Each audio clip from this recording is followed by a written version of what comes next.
Somewhere in Siberia, the ground is moving. Not an earthquake, not a landslide. Something built this hole, one bite at a time. And the thing taking that bite weighs more than a fully loaded Boeing 747 times 4.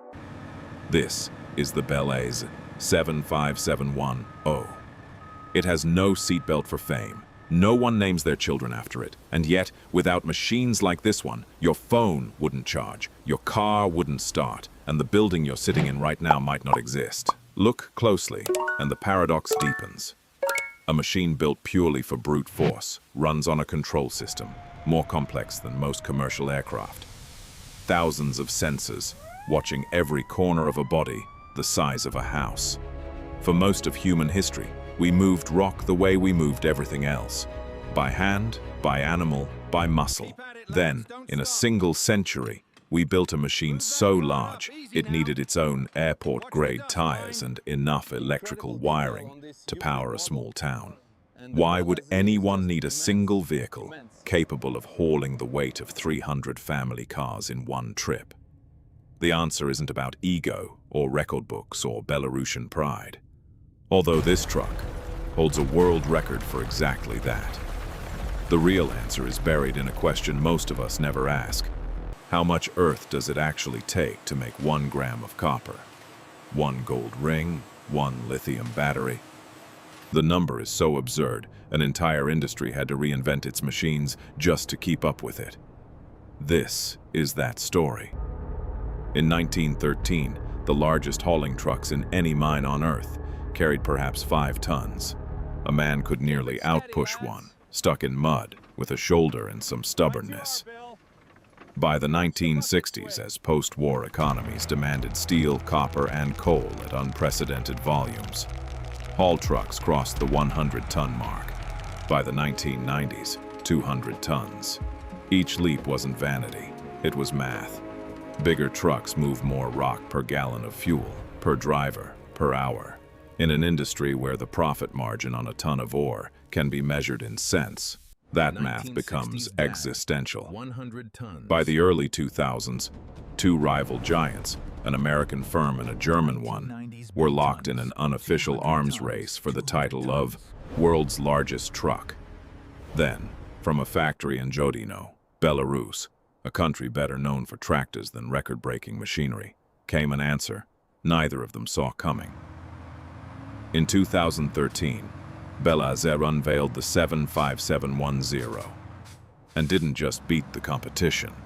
It obliterated the record, entering the Guinness Book of World Records for the highest load-carrying capacity of any dump truck ever built.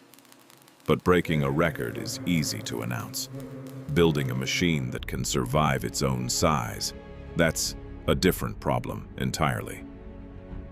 Somewhere in a Belarusian design office, engineers who had spent careers building machines a tenth this size now had to answer questions with no textbook precedent. How do you steer something this heavy without shearing its own axles? How do you stop it without melting its own brakes? There was no manual. They had to write one. Let's take it apart. The BelAZ 75710 is over 20 meters long, roughly the length of 2 school buses end to end. It stands more than 8 meters tall and nearly 10 meters wide. Empty, it weighs 360 tons. Loaded, with 450 tons of rock in its bed, the total rolling weight tops 800 tons. That single detail, a human being standing shorter than this truck's axle, is the first clue that everything about this machine had to be reinvented from scratch. You cannot simply scale up a normal truck. At this size, physics starts fighting back. No single production diesel engine could reliably move 800 tons uphill on a mine ramp. So, BelAZ's engineers didn't use one, they used 2. A pair of 16-cylinder diesel engines working in tandem, producing a combined output north of 4,600 horsepower, more than 8 Formula One grids worth of engines bolted into one chassis. But raw horsepower alone doesn't move a mountain of steel. The 75710 uses a diesel-electric drivetrain. The engines don't turn the wheels directly. Instead, they spin generators that produce electricity, which powers electric motors, built directly into the wheel hubs. It's less truck and more power station on wheels. Here's the detail almost no one talks about, and it's the truck's real engineering signature. Every major rival haul truck in this weight class drives only its rear wheels. The front simply steers. The BelAZ 75710 does something none of its record-chasing rivals do. All 8 wheels, front and rear, receive power. That makes it, by some industry accounts, the only truck of its size and payload class built with a fully driven, all-wheel electric drive system. On the icy, muddy, unstable floor of an open-pit mine, that's not a luxury. It's the difference between a truck that keeps working through a Siberian winter and a 450-ton paperweight stuck axle-deep in mud.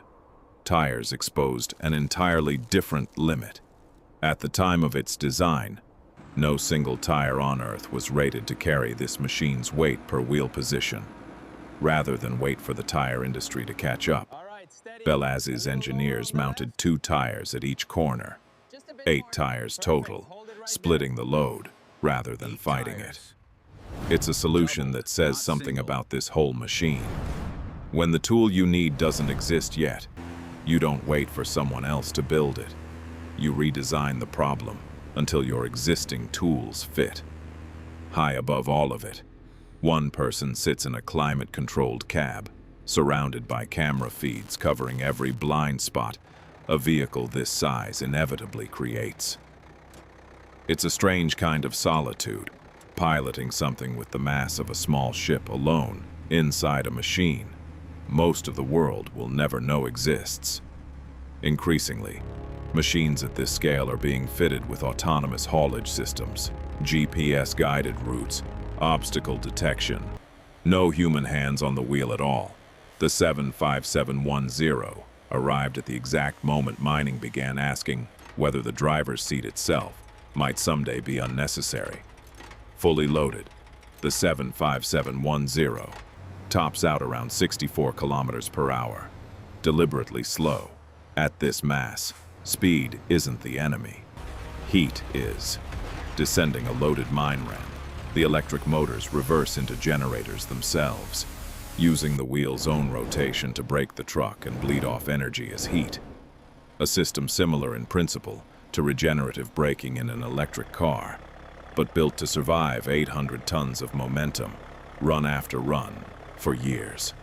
Every one of these choices, the twin engines, the electric wheel motors, the 8 driven wheels, the doubled tires, exists because of one non-negotiable requirement. This machine cannot be allowed to fail. Not because failure is embarrassing, because failure at this scale is catastrophically expensive. Trucks like the 75710 are believed to operate in some of the coldest, harshest mining regions on the planet, including coal deposits in Siberia, where winter temperatures regularly fall below -40 degrees Celsius. The rhythm is almost hypnotic. A giant excavator fills the bed in just a few passes. The truck grinds up a spiral ramp carved into the pit wall. It dumps its load at a crusher or rail line. Then it turns around and does it again. Dozens of times a day. Every day for years. Reportedly, operators train for months before they're trusted alone in the cab. Judgment matters as much as skill, reading the pit floor, sensing when ice or mud has changed the ground's grip, knowing exactly how much weight this machine can carry before the math turns against it. Now imagine this machine simply didn't exist. Replace 175,710 with smaller trucks carrying 1/10 of the load, and you'd need roughly 10 times as many vehicles, 10 times as many drivers, 10 times as much fuel burned idling in traffic inside the pit, and 10 times the exhaust, dust, and mechanical wear grinding down the mine's roads. Without machines at this scale, some of the ore bodies mined today wouldn't be economical to dig at all. The mine wouldn't just be slower. For some deposits, it simply wouldn't open. Reportedly, keeping a machine like this running is its own discipline. A single day of unplanned downtime doesn't just cost fuel or wages. It can cost a mine hundreds of thousands of dollars in ore that never left the ground. So maintenance isn't an afterthought here. It's scheduled with the precision of an aircraft's flight check. Because in this economics, prevention is always cheaper than failure. But here's what we got wrong, framing this as a story about size. This truck's real significance was never the 450 tons in its bed. It's what's inside those tons. Copper for the wiring in your walls, iron ore for the steel in your car, coal, still, for a significant share of the world's electricity, rare earth-bearing rock for the battery in the device you're watching this on. The BelAZ 75710 isn't really a truck. It's a single link made of steel and diesel in a supply chain that stretches from a frozen Siberian pit to the palm of your hand. Shrink that link, and the whole chain gets more expensive for everyone, everywhere, all at once. Every wind turbine needs rare earth magnets. Every electric vehicle needs a battery built from mined lithium, nickel, and cobalt. The so-called green transition the world is racing toward doesn't run on sunlight and good intentions alone. It runs in its earliest stage on machines exactly like this one, tearing rock out of the earth so the future can be built from it. Consider the average electric vehicle battery. It can require several hundred kilograms of mined material, lithium, nickel, cobalt, graphite, refined down from tons of raw ore. Every one of those tons, at some point in its journey, likely rode inside a bed, exactly like this one. The giant we opened this film with was never impressive because of its size. It's impressive because of what it makes possible for people who will never see it, never think about it, and never know its name. None of this comes free. A single 75710 can consume well over 1,000 liters of diesel in a working day. One machine, burning roughly what a passenger car might use in a year before lunch. Multiply that across a global fleet of megatrucks, and the carbon cost of efficiency becomes its own uncomfortable statistic. And yet the counterfactual isn't clean either. 10 smaller trucks doing the same job burn fuel too, often more in total, spread across more engines, more idling, more maintenance, more roads carved into the earth to support them. Bigger isn't automatically greener, but smaller isn't automatically kinder to the planet either. The honest answer is that every ton of metal humanity uses has a cost buried somewhere in the ground. This truck just makes that cost visible, all at once, in one unmistakably enormous machine. And when a pit is finally exhausted, decades from now the story isn't over. Modern mining regulations increasingly require reclamation. Refilling, regrading, replanting the land these machines helped hollow out. The giant that dug the hole is, indirectly, also funding the effort to eventually close it. Look around the room you're in right now. The metal in your walls, the device in your hand, the car keys by the door. Somewhere in the ancestry of every one of those objects, a machine like the BelAZ 75710 made a trip up a ramp, carrying its share of the 450 tons that made your ordinary life possible. Multiply this single truck by the hundreds of machines like it working right now in pits scattered across every mining continent on Earth, and the true scale of what's happening becomes almost impossible to picture. We built the biggest trucks in human history not to impress each other, but because modern life quietly demands it. One 450-ton bite at a time. The giant doesn't need your applause. It's already back at work.